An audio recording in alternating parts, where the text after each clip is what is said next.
Boa tarde a todos.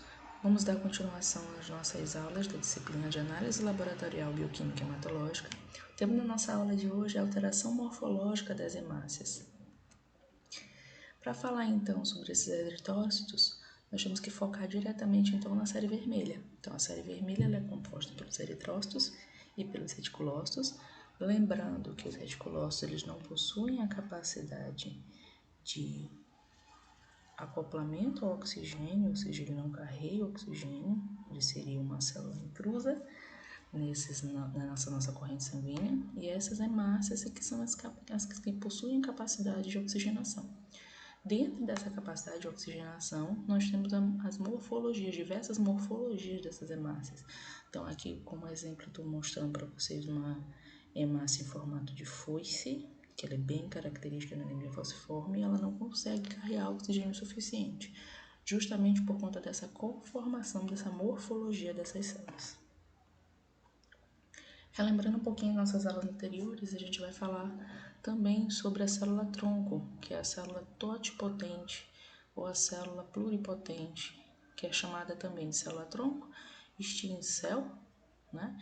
Essa célula é que tem a capacidade de se autorrenovar e criar ou produzir as células precursoras.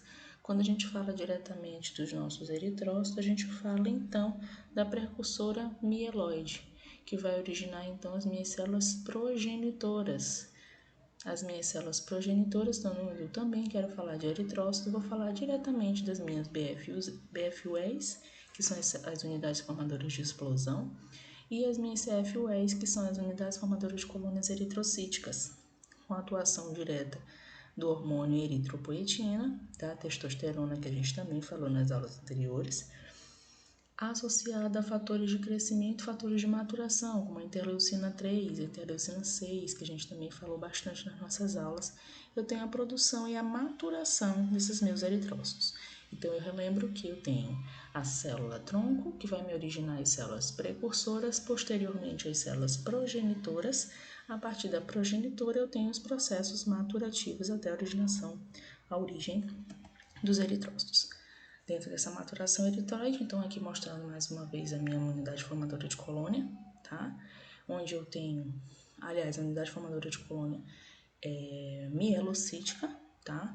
Para depois eu ter as minhas BFUEs, as minhas unidades formadoras de colônia eritrocíticas, utilizando sempre, desde a minha BFUE, eu tenho a utilização da minha eritropoetina, então não esqueçam que a eritropoetina ela é desde as minhas unidades formadoras de explosão, é onde eu tenho a utilização da eritropoetina. Tá? Então, eu uso a eritropoetina na unidade formadora de colônia eritrocítica, chegando também no proeritroblasto, eritroblasto, até a chegada do eritrócito, do reticulócito, perdão, a chegada do meu eritrócito, da minha hemácia. Reafirmando um pouquinho para vocês a visualização do proeritroblasto, tá? É uma célula já em diferenciação. O proeritroblasto obrigatoriamente vai originar as minhas hemácias. Quando eu comparo o tamanho do proeritroblasto à hemácia madura, eu tenho ele comparado de 3 a 4 vezes o tamanho da minha hemácia madura normocítica. O proeritroblasto basófilo é o próximo na minha linhagem de diferenciação. Tá? Eu já consigo ter uma visualização maior do tamanho do citoplasma, ou seja, esse núcleo ele começa a ser diminuído e posteriormente será expulso desse citoplasma para originar posteriormente a minha hemácia.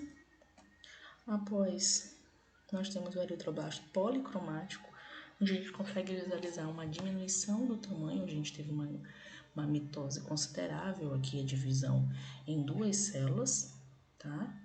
E a partir daqui a gente começa a visualizar esse núcleo de uma forma mais centralizada, tá? Porém, quando a gente compara o tamanho do policromático com a hemácia, a gente consegue observar uma diminuição, tá? Então, aqui eu já teria 2 vezes ou 1,5 vezes o tamanho do policromático quando comparado ao da hemácia. O ortocromático a gente falou também bastante na aula, é aquele que a gente já começa a visualizar a expulsão nuclear frente a esse citoplasma, tá? Geralmente a gente olha esse ortocromático já bem mesmo na periferia, dependendo da visualização você consegue já visualizá-lo bem fora, tá? Após a visualização do ortocromático, nós temos então o reticulócito. Reticulócito nada mais é do que a visualização, a presença de grânulos de RNA dentro desse citoplasma, tá?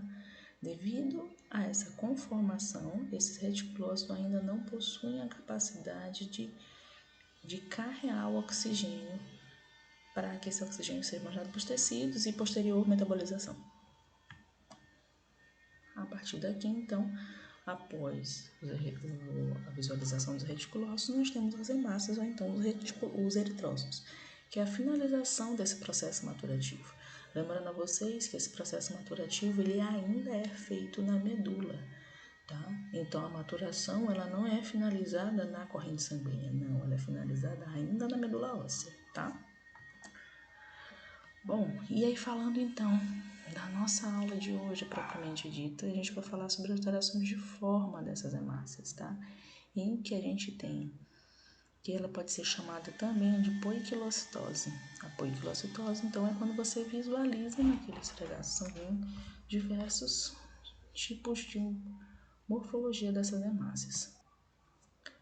Então, a poiquilocitose é quando a gente visualiza alterações na forma dessa célula, desses eritrócitos. Aqui a gente visualiza hemácias normais, aqui seriam os acriócitos, que é em formato de gota, os depanócitos, que é em formato de foice, acantócitos, esquizócitos, eliptócitos ou avalócitos, estomatócitos, as hemácias em rolo, equinócitos, condócitos e assim